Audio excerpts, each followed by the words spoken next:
발달장애인을 고용해 운영해오던 강릉의 장애인 보호작업장 해오름식품이 장기간 문을 닫고 있습니다.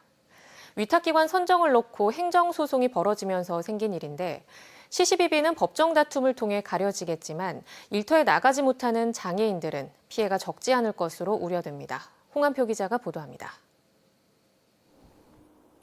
발달장애인을 고용해 감자떡과 제과 등을 생산했던 강릉의 장애인 보호작업장 해오름식품이 지난 7월부터 문을 닫고 있습니다. 더 행복사회복지재단이 5년 동안 운영하다 지난 6월 위탁기관이 바뀌었는데 재단 측은 수탁자 선정 과정에 문제가 있다며 강릉시를 상대로 행정소송을 제기한 겁니다. 쟁점은 크게 세 가지입니다. 일단 협약서의 이행 여부. 협약서에는 만료 3개월 전까지 서면으로 기간 연장을 신청하면 운영기간을 연장한다고 명시돼 있는데 재단 측은 메일을 통해 연장 신청을 했지만 강릉시는 이를 정식 서면으로 인정하지 않으면서 행정소송이 진행되고 있습니다. 이때까지 수백 건을 그 전용 메일로 하고 지금 현재는 소송도 전자소송으로 하는 세대인데 이거를 이메일로 보냈으니 이게 문서다가 아니다라고 하는 것은 그건 정말 궁색한 변명이다. 위탁기관 선정 과정에서 공정성과 객관성이 훼손됐다는 주장도 나왔습니다.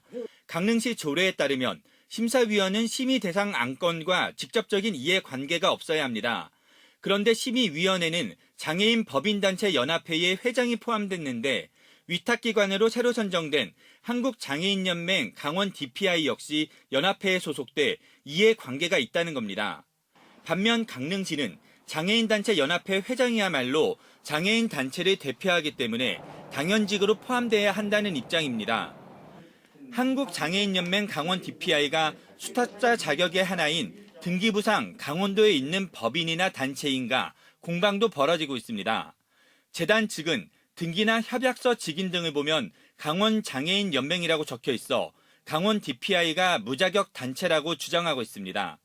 사단법인도 아닌 사단법인인 한국장애인연맹을 유사한 그거를 본따서 만든 유사상호를 쓴 반면 한국장애인연맹 강원 DPI는 한국장애인연맹의 정식 산하기관이면서 DPI 자체가 장애인연맹이라는 뜻이고 한국장애인연맹도 축약해 한국 DPI라고 표기한다며 이 같은 주장을 일축했습니다.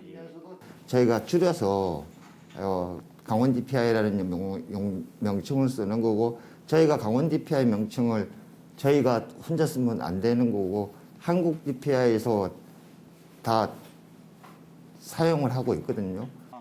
강릉시는 쟁점 사안에 대해 행정소송에서 입장을 밝히겠다면서도 다만 해오름식품에서 근무했던 장애인들의 피해를 최소화하겠다고 밝혔습니다.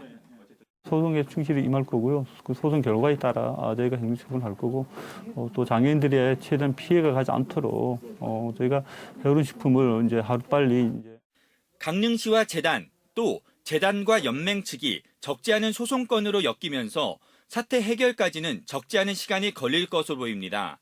MBC 뉴스 홍한표입니다.